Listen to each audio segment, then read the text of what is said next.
The silence she left behind. The first day she stopped calling. I still remember the exact day she stopped calling. Not because I was waiting for a call, it had been years since anyone cared about my schedule, but because the absence hit in the middle of a Wednesday, sharp and sudden, like a cut you didn't see coming. We had been together almost 5 years, living in a small apartment in Toronto. It wasn't fancy. The walls were thin. The floors creaked when anyone walked too heavily. But it had been ours. At least, it had felt ours. I had been at work, staring at the same spreadsheet I'd stared at every day for the past decade, when my phone buzzed. Not with her name, not with a message I'd been expecting, some routine check-in, some mundane I'm on my way home text. But the phone was silent. I left work early. Not because of the spreadsheet. Not because I was bored. Because something told me the world had shifted, and I needed to see it with my own eyes. The apartment smelled the same as it always did. Clean, with just a hint of her perfume lingering in the corners, the edges of the couch cushions. I called her name. No response. I checked the kitchen. The dishes were done. The counter wiped down. Even the tiny plant by the window had been watered. Everything was perfect, too perfect, and the weight in my chest started to tighten. I walked to the bedroom and froze. Her side of the bed was empty. Not just empty physically, but the blankets folded neatly, the pillows stacked. Like she had never existed there at all. I called her number. Straight to voicemail. Called again. Same. Texted. Nothing. That night, I sat on the couch, the city lights casting pale stripes through the blinds, and I waited. For what, I didn't know. Maybe for her to come back. Maybe for some explanation. Maybe for the world to admit it had made a mistake. But she never came back. And that was when the silence began to grow. Counting the days she wasn't there. The first week without her, I kept thinking it was temporary. People disappear sometimes. Maybe she was busy, maybe something happened at work, maybe she just needed space. Rational explanations, even when they didn't fit, were comforting. But every day, the apartment stayed the same. Empty. Silent. Her toothbrush still sat in the holder, even though I knew she hadn't used it. The coffee mug she always left on the counter, still half full, became my morning reminder of what I had lost. I tried keeping busy. I went to work, ran errands, even started cooking again, something I had given up when she liked the easy takeout nights. But nothing filled the spaces she had occupied: the laughter in the living room, the hum of the shower in the morning, the way she would tap her fingers on the counter while thinking out loud. I started keeping a journal, not of what I did each day, but of what she would have said. "Don't forget to eat lunch," I wrote on Tuesday. "Call your mom, she misses you," on Wednesday. It was pathetic, I know. But I needed some connection, even if it only existed on paper. Her absence began to invade my dreams too. I would wake up convinced she had been there, leaning over me, whispering something I couldn't remember. Sometimes I reached out, hoping to find her hand. Cold sheets. Empty bed. The reality never matched the memory. People say time heals, but the truth is, it stretches you across a new kind of pain. It teaches you to walk through rooms that feel haunted, to drink coffee alone without expecting someone to join you, to eat meals meant for two while your chair sits unused. Friends tried to reach me. "Are you okay?" they asked. I nodded. Smiled. Told them I was fine. And they believed me, because grief hides well behind practiced gestures. I stopped answering the phone sometimes. I stopped checking the windows for her figure. I stopped believing she would return. But the silence didn't care about my realizations. It just grew. And the longer it grew, the more I realized something terrifying: I wasn't just missing her. I was losing her. And losing her meant losing part of myself too. By the end of the second week, I began to speak to her as if she were still in the apartment. Not out loud, exactly, but in thoughts I couldn't silence. "Did you eat?" I would ask, even though I knew she hadn't. "Are you sleeping? Do you miss me?" The questions went unanswered, but I asked them anyway, because asking felt like control. And control was all I had left. That's when I understood the cruelest truth: sometimes the person you love the most doesn't just leave. They take with them every bit of certainty you had about your life, and leave behind a void you learned to live inside of, but never escape. The reason she left, or at least what I think. It's been 3 weeks now, and I still don't know exactly why she left. Sometimes I imagine reasons, and sometimes I convince myself there aren't any.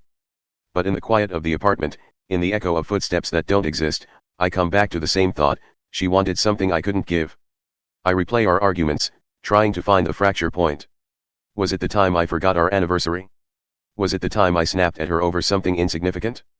Was it the slow accumulation of small disappointments, like a bucket filling with holes, until one day she just walked out? Or maybe she never really wanted what we had at all. Maybe I was only ever a convenience, a warm bed, a familiar voice, someone who would always wait. I keep thinking about her last few weeks before she left. The way she smiled less, laughed less, even when I tried to cheer her up. The way she would stare out the window and not respond when I spoke to her. The nights she said she was fine but I knew she wasn't. And yet, I told myself she was just tired. Just stressed. Just overwhelmed. I ignored the warning signs because acknowledging them meant confronting the unbearable truth: she could leave. And now she has. I've started to notice how my body has adjusted to her absence. I don't flinch at the sound of the shower anymore, because no one's in it. I don't reach for my phone at certain times of the day, because no one will call. I eat my meals alone, and sometimes I forget I'm supposed to care about anyone else's presence. And I hate it. Hate it because I didn't want this. I didn't want to become someone who can exist alone in a space that used to be shared. But here I am. Some days I imagine her life without me. I imagine her waking up and realizing she made a mistake. I imagine her calling me, showing up at the door, apologizing. And sometimes, for a fleeting second, I hope she does.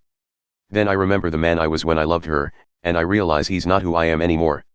I used to think love was about holding someone close. Now I realize it's about letting someone go.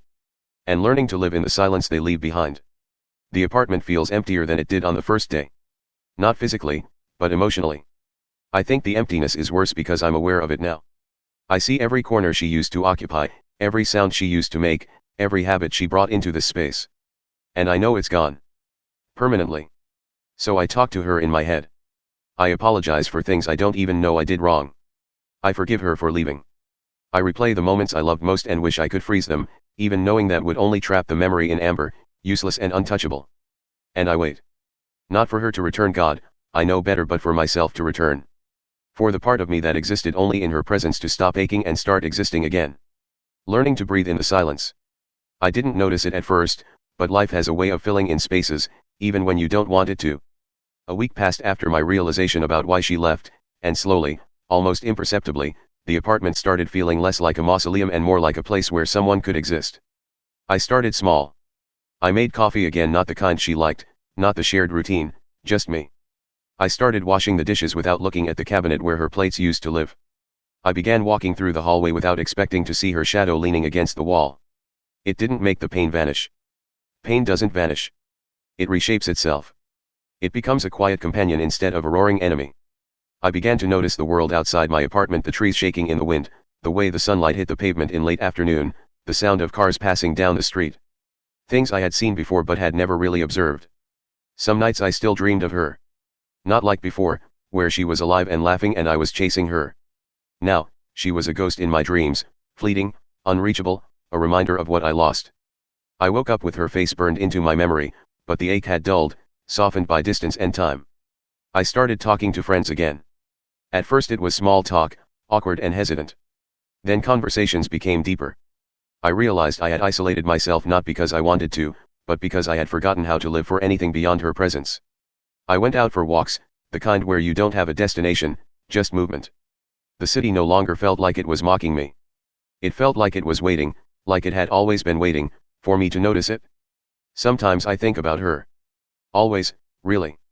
But the thoughts are no longer sharp enough to cut. They're like waves rolling over sand, persistent, inevitable, but not destructive. I started sleeping again in the bed she left behind. I rearranged it, made it my own. I didn't throw away her things, not yet, but their presence no longer commanded my attention. They were remnants of a life that existed, but they no longer defined me. And slowly, imperceptibly, I began to hope. Not hope for her return, but hope for myself. Hope that I could exist fully in a world where she was gone. Hope that love didn't always have to mean dependence. Hope that I could survive a heartbreak without letting it erase me. I don't know if I'll ever stop thinking about her entirely. Maybe I never will. But I'm starting to see that thinking about her doesn't have to be the same as wanting her back. I'm learning to breathe in the silence she left behind. Not just to survive it, but to live in it. And maybe, one day, to finally be free of it. Reminders and reckonings. It's strange how the world conspires to remind you of someone you've lost when you least expect it. I thought I had made peace, that I had compartmentalized her memory into something I could look at without wincing. But life has a sense of irony. The first reminder came on a Tuesday morning. I was at a small coffee shop near work, the kind with cracked tiles and a barista who knows everyone's name. I was scrolling through emails when I heard her laugh. Not her exact laugh, but the timbre, the cadence so familiar that my stomach twisted before my mind could process it. I looked up, heart thundering, and saw a woman who wasn't her, moving through the doorway with the same lightness I had associated with her. It made my chest ache in that peculiar way grief likes to sneak in, the sudden, sharp pang of recognition, followed by the slow burn of loss. I closed my laptop and focused on my coffee. Didn't look again. Didn't want to. Because some reminders aren't there to bring joy, they're there to test you. To see if you're still vulnerable. To see if your scars still hurt enough to bleed when prodded. Then came the photograph. An old friend posted one on social media, a picture of her, laughing at a party I wasn't invited to. She looked happy. Different. Alive in a way I had imagined in my dreams, but never in reality. I scrolled past it, heart hollow, stomach heavy. And yet, I didn't feel anger. Not really. Just the peculiar mix of longing and relief, longing because I wanted her in my life, and relief because I no longer needed her to survive. I realized then that the most painful part wasn't losing her. It wasn't the sleepless nights or the empty apartment or the absent calls. It was the truth that she didn't need me. That everything we had shared, every inside joke, every touch, every whispered promise, existed in the space between us now as memory, not reality. And I had to live with that.